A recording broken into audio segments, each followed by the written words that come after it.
Assalamualaikum warahmatullahi wabarakatuh. Perkenalkan, nama saya Susanto dari Prodi D3 Keperawatan Pangkal Pinang. Baiklah, di sini saya akan menjelaskan tentang proses perkemihan, jenis-jenis kateter, dan pasien yang biasanya menggunakan kateter. Baiklah, berikut video penjelasannya. Yang pertama adalah filtrasi atau proses penyaringan. Proses pembentukan urin yang satu ini dilakukan dengan bantuan dari ginjal. Setiap ginjal mempunyai sekitar 1 juta nefron, yaitu tempat pembentukan urin.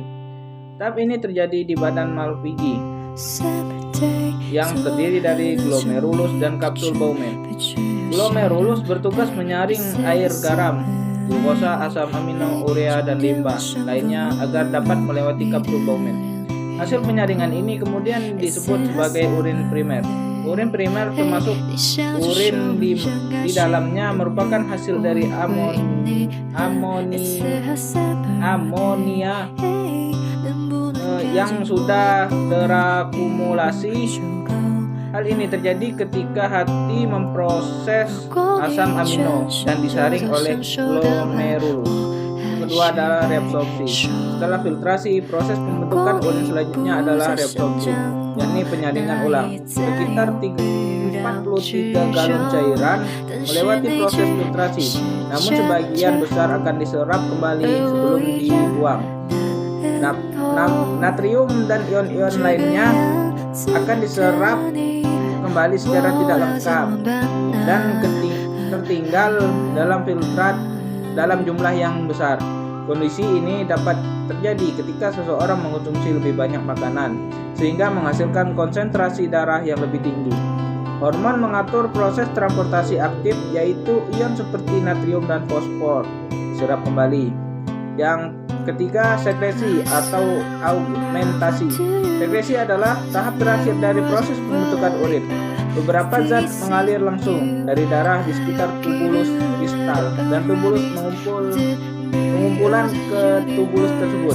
Urin yang dibuat oleh proses ini kemudian mengalir kembali ke bagian tengah ginjal yang disebut panggul, di mana ia mengalir ke ureter dan kemudian tersimpan di kandung kemih. Selanjutnya urin mengalir ke uretra dan akan keluar saat buang air kecil. Jenis-jenis kateter. Yang pertama, kateter menetap. Kateter menetap adalah kateter yang berada di kandung kemih. Kateter ini juga dikenal dengan kateter Foley. Jenis kateter ini dapat digunakan untuk jangka yang waktu pendek dan jangka waktu panjang. Nah, yang kedua, kateter eksternal atau kateter kondom. Kateter eksternal ini kateter yang ditempatkan di luar tubuh, biasanya untuk pria yang tidak memiliki retensi urin tetapi memiliki distabilitas fungsional atau mental yang serius seperti demensia.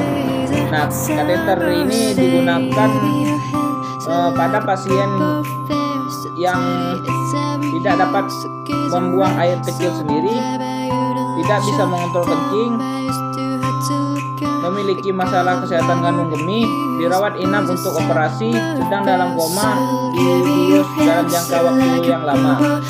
Baiklah, itu saja yang dapat saya sampaikan. Apabila ada salah kata, saya mohon maaf. Saya akhiri. Wassalamualaikum warahmatullahi wabarakatuh.